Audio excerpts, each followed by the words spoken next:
The 16th of July, 1946. The former Dachau concentration camp, Allied-occupied Germany. Judges sit behind a long table, facing rows of German defendants in their uniforms. On this day, the verdicts are announced for the 73 former Nazi soldiers who stand trial for what happened during the Battle of the Bulge, when American prisoners of war and Belgian civilians were lined up and shot in the snow. The massacre, conducted near the village of Malmedy, will, in the years to come, become a symbol of Nazi cruelty. Survivors remember the machine guns, the screams, the wounded soldiers finished off with shots to the head. While the court sentences 43 men to death by hanging, others receive long prison sentences. Even though some in the room feel relief that justice has finally come, soon arguments will begin about the fairness of the trial, the confessions, and the methods of interrogation. For now, though, the judges declare the sentences with solemn voices. Among the condemned is the officer who led the unit on that winter's day, a man whose ambition and loyalty to Hitler turned into ruthless violence. Even though he will avoid the death sentence imposed by the Dachau military tribunal, in the end he will pay for his crimes with his life in such a brutal way that it will shock the world. His name is Joachim Peiper. Joachim Peiper was born on the 30th of January 1915 in the Wilmersdorf district of Berlin, then part of the German Empire.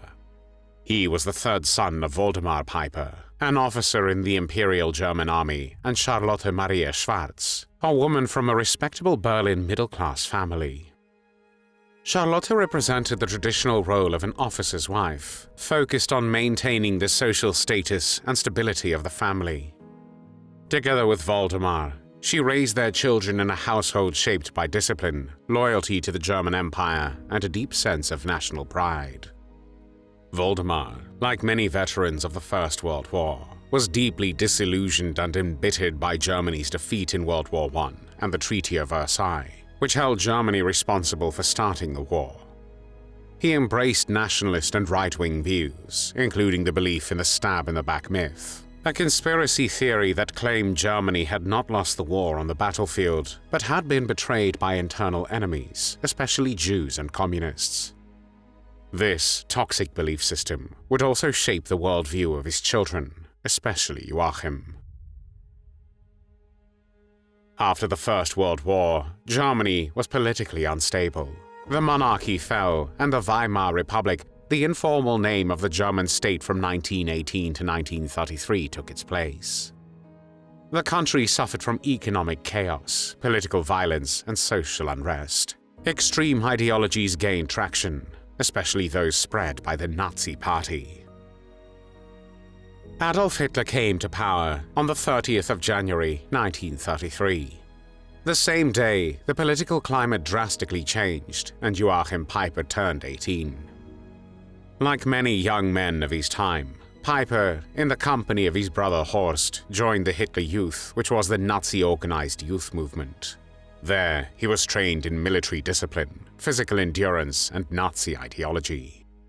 He quickly proved to be ambitious, charismatic, and loyal to the Nazi cause. His brother Horst, who later joined the SS and served as a guard in a Nazi concentration camp, later killed himself, allegedly because of his homosexuality. In October 1933, Peiper joined the SS, the elite paramilitary organization under the leadership of Heinrich Himmler. His rise through the ranks was swift. At the 1934 Nuremberg rally, he attracted Himmler's attention and became one of his favorites. He began training at the SS officer school and officially joined the Nazi Party in 1938. By that time, he had become Himmler's personal adjutant and regularly accompanied him on official functions and visits. In the post-war period, Peiper continually denied having been a member of the Nazi Party, because that fact contradicted his self-promoted and false image of a common man who was merely a soldier in the Second World War. In June 1939, just before the start of the Second World War, Peiper married Sigurd Hinrichsen, a friend of Lina Heydrich, the wife of Reinhard Heydrich, who was the director of the Nazi secret police, the Gestapo. The wedding was done in SS ceremony, and Heinrich Himmler was Peiper's guest of honor. The marriage produced 3 children. As Himmler's aide, Peiper witnessed some of the earliest crimes of the Nazi regime. In Poland, shortly after Germany started the Second World War on the 1st of September 1939, he observed the execution of Polish leaders and intellectuals. In December 1939, he witnessed a gassing at a psychiatric hospital as part of the Nazi euthanasia program, codenamed T4. Peiper later described this with chilling emotional detachment, saying that the mentally ill patients no longer moved after the gas was released. In May 1940, Peiper joined the front lines during the Battle of France and was awarded the Iron Cross for bravery. He returned to Himmler's side briefly before resuming frontline duties, especially on the Eastern Front, which was created after the German attack against the Soviet Union in June 1941. During the brutal fighting in the Soviet Union, Peiper earned a reputation for bold and reckless leadership. He often pushed his unit hard, winning battles but at great cost in men and equipment. His unit became known as the Blowtorch Battalion due to its brutality, including the destruction of villages and massacres of civilians in retaliation for partisan activity. One of the most notorious examples which gave the unit its nickname occurred in February 1943, when Peiper ordered the destruction of 2 Soviet villages, Yefremovka and Semyonovka, leading to the deaths of 872 people, including women and children. Some 240 of these were burnt alive in the church in Yefremovka. For his military achievements and brutal approach against the civilian population, Peiper received the Knight's Cross of the Iron Cross, the highest military award in Nazi Germany.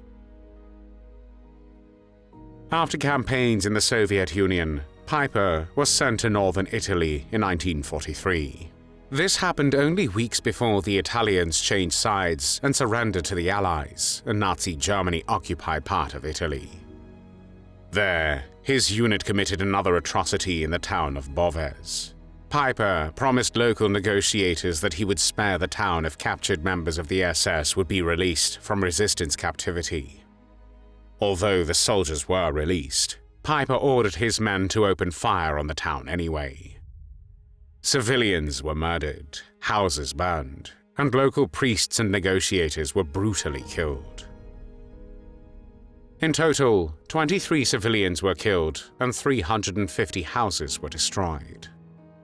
Thanks to his brutal record, Peiper was promoted and returned to the Eastern Front, but his lack of experience in commanding tanks and his aggressive tactics led to serious losses. After a month of Peiper's command, the 1st SS Panzer Regiment only had 12 working tanks.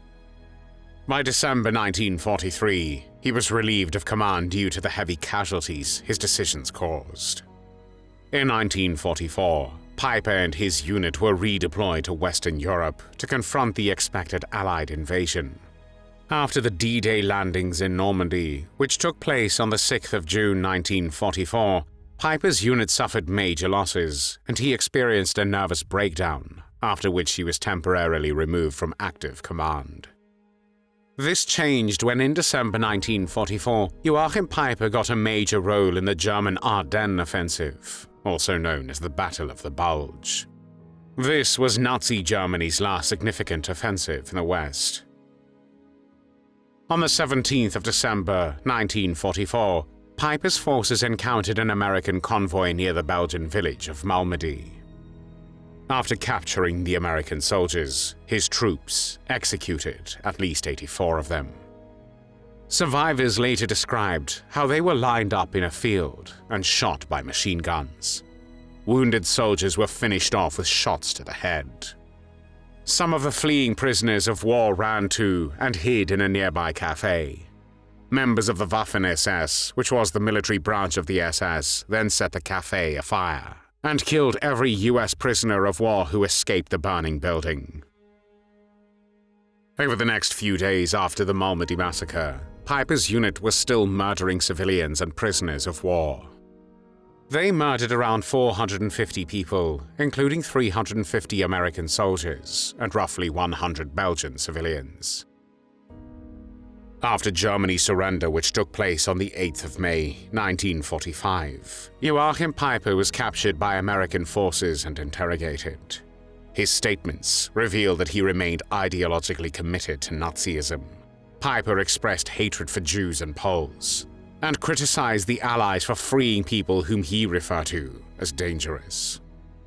He even claimed that the Waffen-SS should have been used by the Americans to fight the Soviet Union.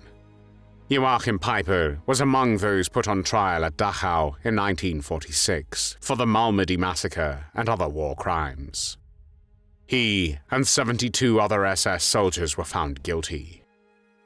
Peiper was sentenced to death by hanging along with 42 others. However, controversy rose over the methods used during the interrogations conducted by the Americans. Allegations of torture and forced confessions led to a review of the trials. Over time, many sentences were reduced or overturned, and in 1951, Peiper's death sentence was commuted to life imprisonment. In 1954, this was further reduced to 35 years, and ultimately, he was released on parole in 1956 after serving only 11 years. After his release, Peiper attempted to reintegrate into society. He worked briefly for Porsche, but public protests and trade union opposition, especially because of his war record in the massacre at Boves, forced the company to dismiss him. He later moved with his wife Sigurd to Trave, a quiet village in eastern France, and worked as a translator of military history books. Despite living under a made-up name, his past caught up with him. In 1974, a former member of the French resistance recognized Peiper and reported his presence in France to the French Communist Party. 2 years later, anti-fascist activists distributed flyers in the village exposing his identity as a former Nazi war criminal. Peiper gave interviews to the press, in which he portrayed himself as a victim of persecution, and insisted that he had paid for his crimes by serving time in prison. He also said, "In 1940, French people weren't brave. That's why I'm here." His arrogant comments further angered the French public. On the 14th of July, 1976, a group allegedly calling themselves the Avengers set fire to Peiper's house. After the fire was extinguished, the police discovered a badly burnt body in the remains of the study. Due to the intense heat generated by the fire, he had shrunk to a length of about 60 centimeters and was barely recognizable as that of a human being. When Peiper's neighbor was shown the body, he said, "It is him, but he is miniaturized." When Joachim Peiper died in flames, he was 61 years old.